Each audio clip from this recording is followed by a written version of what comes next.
Matt, in terms of, I asked Tom about this, and he said, you got to get more players to play on defense just because, nature of the game, the snap count was higher, but 80 plus snaps, too many guys. What's the how does that not happen? What's is that a function of not, each guy being in charge of their own position to kind of send guys in? How does that happen kind of in the game where, maybe you guys have too many players playing 80 plus snaps? Yeah, for sure. It's a great question. So at first it starts with players earning the right to play right from a practice standpoint. We've had a number of guys do that. And then it's from a coaching standpoint saying, okay, I'm going to commit to, pre-planned rotation no matter what happens game flow wise, right? So what happens sometimes is a game's tight and you leave one guy in there for too many snaps, because it's a one-score game. But, yeah, we have to commit as a staff. We talked about it a lot, but there's guys who have earned the right to play and need to be in there for sure. Morning, Coach. How you doing? Good. How are you? Hey, I want to get your thoughts on Tagovailoa, especially. Yeah, he turned 23 in February. He's not only an experienced guy, but he's an older guy. How does his experience and just overall physical maturity impact the number of things he can do on a Saturday? For sure. I think experience, familiarity with a system, and then has seen a lot of different defenses too. So that I think guys are harder to rattle, when guys have played a lot of snaps from that standpoint. But a really talented guy, he can throw it, he can run it. He's off schedule scrambling. He can do a bunch of really, really good things, So regardless of how old, young from there, he is a really talented football player that has played a lot of snaps. Matt, when you came to assess the issues with Irons being able to be as productive as he was out running the ball, what diagnosis did you come up with and what fix, and how do you apply it, though, to the next quarterback with when Tagovailoa can keep the unlike Irons, he can keep the play alive with his feet behind the line of scrimmage, sure. which is a different element. How do you kind of apply that lesson? For sure. So it starts with design, right? So what's the intention of a game plan going in, and what is the amount of pressure and risk involved at times versus not, right? So that's as a staff, we talk about that, right? So if you look at from the game, there were times that we took calculated risks to create pressure and it resulted in takeaways. There's times that we did that as well, and we weren't as disciplined as we needed to from a rush lane standpoint, right? And then you don't have eyes on him from there. So I always take full responsibility for everything, right? What's the design, and then how well is it executed to get the result that you want, And we know we've got a big challenge on our hands this week from a quarterback that can create off schedule, and he can run the ball, he can throw the ball, and then he can do both those things, when it all breaks down. So, we have to be really disciplined with the way that we're containing the quarterback for sure. On your right, Zach. So obviously late in the game, Lorenzo Lingard rips off that 71-yard run that happened in the game. So it's kind of a two-part question. Just first, what kind of specifically happened on that play where he was able to break that in this 2 weeks in a row where defense played pretty well, but had a few problems with explosive plays. Jamari Thrash against Louisville, Lingard against Akron. So what can you do to kind of just solve that issue? Yeah, for sure. That can't happen in that situation. 17-10, 4 minutes left, right? With your defense out there expected to get a stop. We were in a one-gap control defense, and we lost a gap, and we weren't able to get the ball on the ground. So that's, simply put, that's what happened, right? So when you're in those one-gap control defenses, everybody has a responsibility to do their job. And if it does break through, then that's when you have secondary pieces to be able to down the ball, and we obviously did not do that in that situation. So we address it head on, and we make sure it doesn't happen.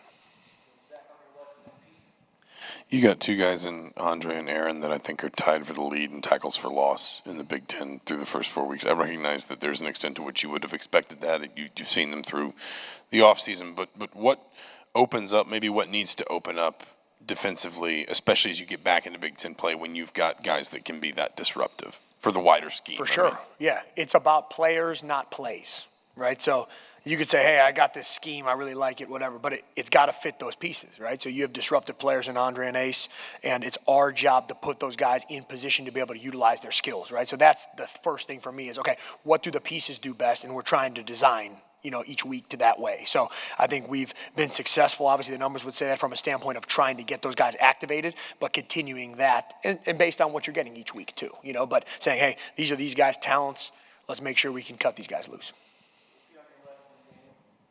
Yeah, Matt, when you look at the Lou Moore and the way he's played, progressed, coming from a receiver background initially to now, assess the way he's played, and what do you see the ceiling with him? Yeah, you saw the receiver skills, obviously, right? The ability to go get the ball and then the return capability, you know. And Lou, to me, from my initial time here, was not a starter in the defense, right? And continued to earn that over time, And to me has been a guy that's been on the rise, and I expect him to play the way that he's playing and improve in the areas that he needs to improve as well. Yeah, similar subject with Phillip. Sorry, leads the league in interceptions right now. Currently, I'm curious your initial reaction upon meeting him. March, April, kind of throughout the entire spring, and then how would you kind of evaluate his, first 4 weeks so far? For sure, yeah. So the first thing is you meet these guys, you're able to watch the film that you have and the talent. You can see the talent, right? He's got length, range, athleticism, ball skills. He has those things, right? What needed to improve, and I've said it before to you guys, right, is the consistency from that standpoint. And he's earned that. Again, not a guy that was a starter at first, right, and has earned that because he's been consistent at practice. So, like, if you talk about a Lou or you talk about a Phillip, like the performance doesn't surprise me because it's what happens at practice, right? So if there's a breakdown at practice, there's a breakdown in the game, right? If there's good things at practice, there's normally good things in the game. You know what I mean? So we can predict from that standpoint, but those guys have been productive on the football throughout camp, and those are probably the guys that have the most interceptions in, every one of our practices from our defense, right? And so that's happened in games. Looking back to both the Louisville game and then Saturday as well, you mentioned that in the Louisville game there were some individual breakdowns that kind of brought down the entire unit. With a couple specifically in the defensive backfield facing a pass-heavy offense like Maryland has, what has the film shown as to why some of those breakdowns are happening and how can they be contained? From our film? Yeah. Yeah. So, I think you have to be very objective and call everything out for exactly what it is with the guys. I try to be a truth teller in their life with everything. And you say, okay, the only way you have great defense is you have 11 pieces functioning as one. You're operating like a machine, right? Any breakdown, in a car and whatever it is, then it doesn't function as well as it can, right? So effort covers up some of those mistakes. There's mistakes on plays that look like successful plays, right? But there's effort and there's swarm to the football and mentality, and that can cover some of those things. But you can't have breakdowns. Every man has to be doing their job to the absolute best of their ability, and you call those things out. And then it's our job from a schematic standpoint, what we're asking guys to do. Hey, what's the functionality of that, right? So we take all the responsibility for every little bit of that. Trust me, it's never put on those guys. We're demanding of those guys, but we own it as a staff. And anything that happens, it's me. And I tell those guys on game day, they own their attitude and effort. I own every single one of those mistakes. If it happens, because we have to get them ready for the show, obviously. And so we call those out and we keep addressing it, and we keep getting better every single day in what we do.